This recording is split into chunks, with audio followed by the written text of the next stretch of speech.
Hello mes petites Manava dans cette nouvelle vidéo, dans ce nouveau vlog. Il est midi passé, autant vous dire qu'il est 13h je crois, un truc comme ça. Autant vous dire que j'ai dormi comme un loir.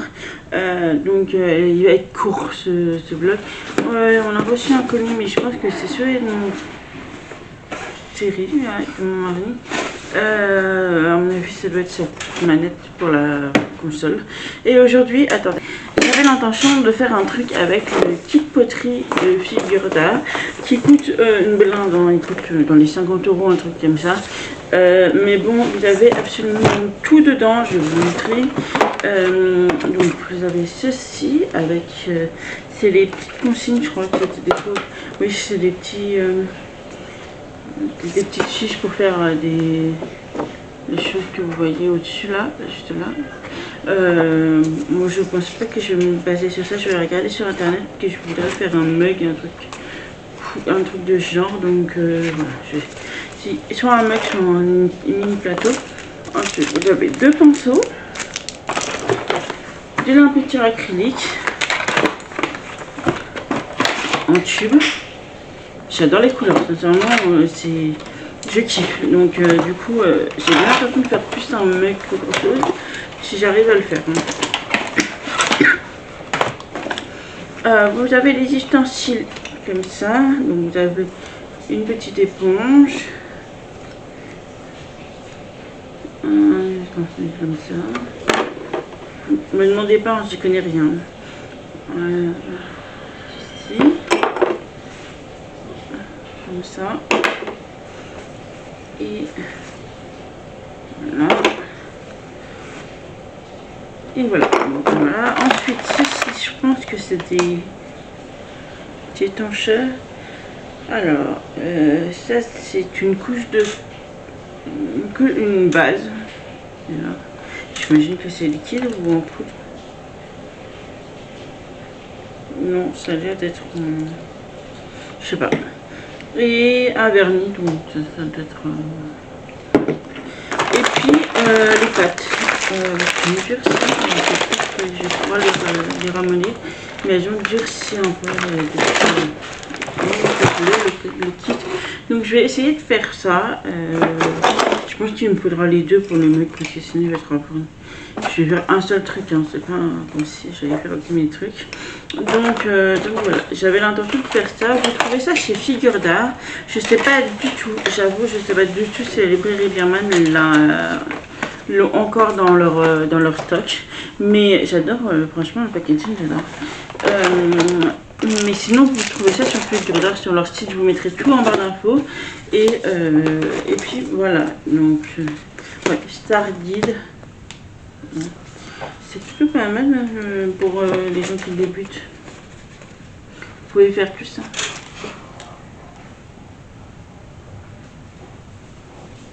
Donc je trouve ça pas mal. J'ai avancé donc dans les livres interdits de David Fa. Ça, je crois que je commence à le dire parce que là ça commence à s'enlever. Et j'ai aussi commencé, et que je dois finir, j'ai aussi commencé la 4e BD, le jour où il a suivi sa valise, de Becca et Marco. Bon, j'ai plus que ça à lire. Comme ça je serai à jour pour janvier. Donc voilà. Ensuite j'espère que je termine. Je vais essayer de terminer le livre aujourd'hui, comme ça je peux continuer, je peux me lancer dans du thé pour les fantômes. Et voilà, là comme je viens de me réveiller, je vais prendre du sucré. Donc ça va être un thé cannelle, pomme, figue et bien sûr avec du Nutella, je pense. Donc voilà, devant mes vidéos, et puis je vous reviens dès que j'ai autre chose à dire. Du moins, je vous reviens pour le kit, quoi qu'il arrive. Tchuss. Les petites mounes, je vous ai pas repris de la journée. J'ai travaillé sur les réseaux de mon compagnon et il y a eu le colis cadeau qu'il me fait à moi, qui est arrivé. Heureusement, je l'ai là, je peux l'emballer, mais il va falloir que je scotch de façon. Mais il faut pas que je regarde ce qu'il y a à l'intérieur pour pouvoir l'emballer moi, mais il est dans un carton d'emballage, enfin, c'est pas le carton du cadeau, donc ça va. Voilà, je vais vous faire le figure d'art. J'ai juste un tout petit souci, la pâte elle a pas encore bien comment dire, ramolli. Donc du coup je vais remplacer ça par alors, je vais avoir 10 livres à vous présenter, des livres que je veux absolument lire, quoi qu'il arrive, en 2026, puisque ça fait un bail que je les ai, il va falloir que j'y remédie. Et 2 livres que j'aimerais terminer avant la fin de l'année 2025. Ce qui va être peut-être un peu compliqué, mais voilà. Les 2 livres que j'aimerais terminer, il s'agit de En virtuel de Hikaru Maclean, publié en auto-édition, que vous retrouvez sur Amazon au prix de 35 € et quelques, je crois. Bref, je vous mets tout en barre d'infos quoi qu'il arrive. Si vous aimez la romance SF, c'est pour vous.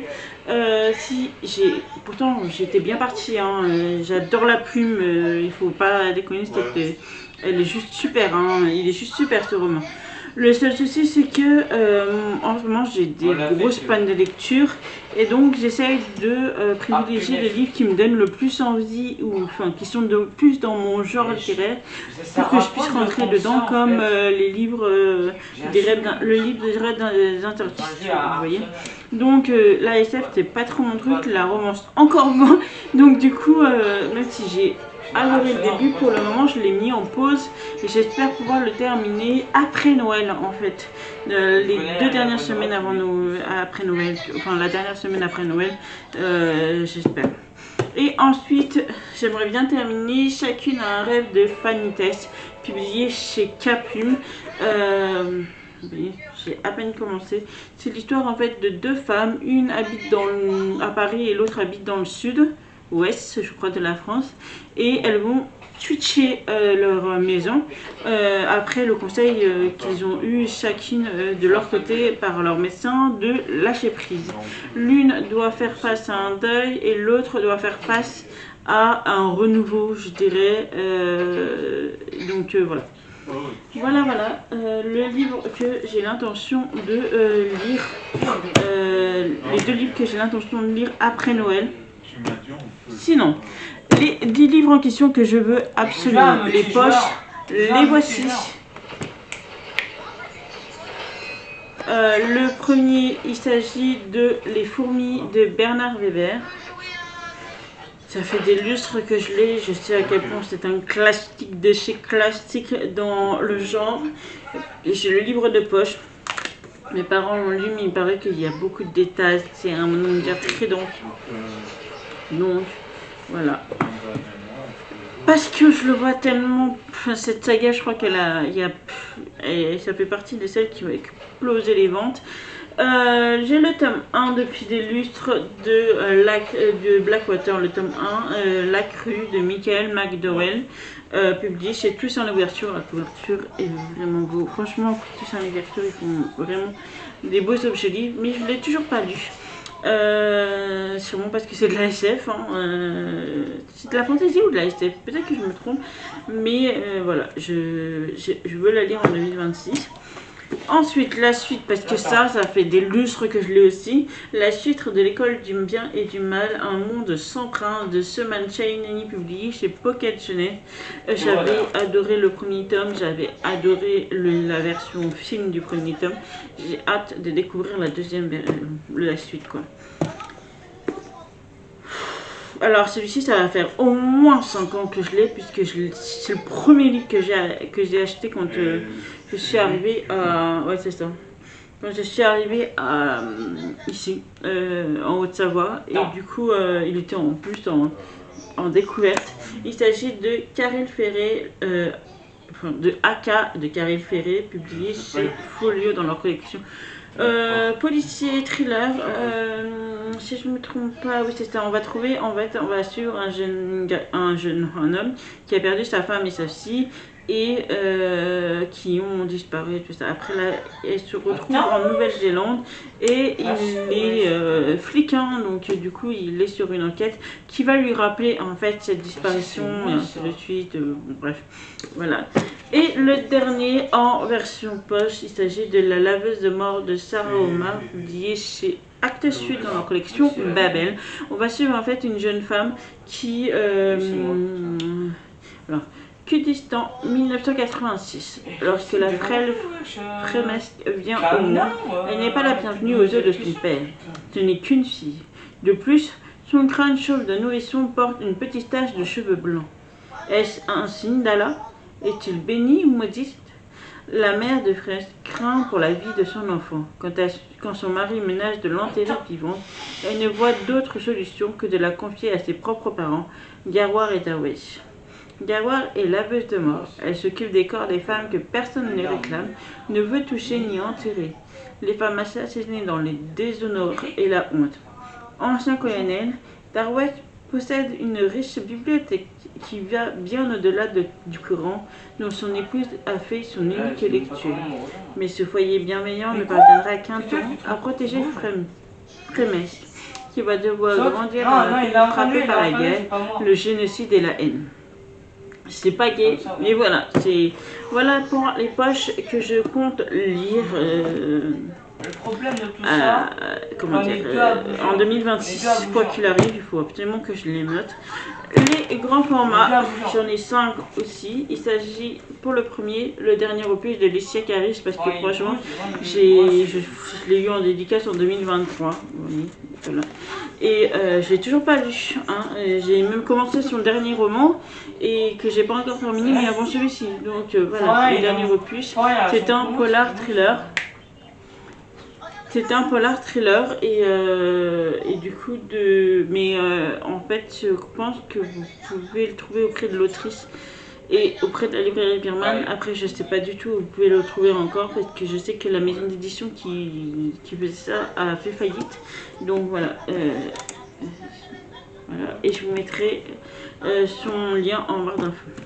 Le deuxième parce que ça fait plus de 5 ans puisque je l'ai acheté quand j'habitais encore à Paris. Il s'agit de Emma et le livre oublié de Merci Glaser, publié chez Fleurus. On va suivre une jeune fille qui est dans un pensionnat qui va tomber sur un livre. Mais ce livre, il raconte les faits des gens. Donc voilà,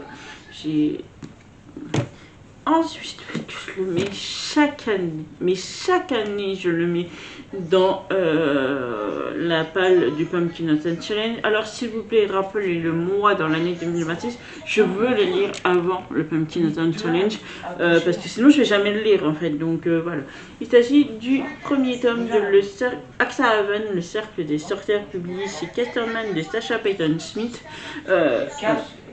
Je pense qu'il est assez connu pour que je vous lise pas la quatrième de couverture, mais c'est quand même en 1911 à New York, donc là où les femmes sont pas très bien vues d'ouvrir leur bouche quoi. Celui-ci, alors celui-ci, je crois qu'il est encore plus vieux que Emma et le livre oublié parce que je l'ai acheté aussi quand j'habitais en France, quand j'habitais à Paris, à Furet du Nord si je me trompe pas. C'est publié chez Pocket Jeunesse. On va suivre une jeune fille qui habite les bas-fonds de Sandy, cambrioleuse la plus habile d'un gang kényan. Elle ne pense qu'à une chose, venger sa mère assassinée par son ancien employeur, le Naba blanc, Monsieur Grey-Hill. Donc voilà, je pense que c'est même l'ancienne couverture que j'ai. Bref, et le dernier roman que je voudrais absolument vous lire, je l'ai reçu dans une box il y a... attendez, tu dois avoir le...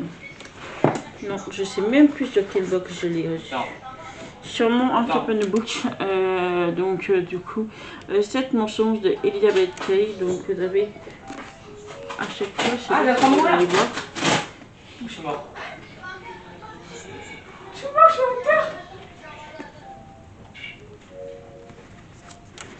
À chaque fois, vous allez voir, vous avez 1, 2, 3, 4, Attends. 5, 6, bon, bref, mensonge, donc on va voir ce que ça donne. Mais je le vois très très rarement sur les réseaux et pourtant le peu de fois où je le vois, c'est apparemment un très bon roman, donc il va falloir vraiment que je remédie à ça et pouvoir le lire. Voilà pour cette vidéo qui va être ridiculement petite je pense, mais aujourd'hui j'ai fait que de la paperasse, j'ai fait que du post de réseau, de la mise en avant et tout ça, donc autant vous dire que j'ai rien foutu au final pour la vidéo je dirais. J'ai vraiment que travaillé sur mon téléphone et sur mon PC. Donc je vous laisse là pour le moment. Si vous aimez cette vidéo, n'hésitez pas à mettre un petit pouce en l'air et à vous abonner à la chaîne. Ça me fait toujours plaisir, la petite cloche rouge. D'ici là, je vous dis à demain. Nana!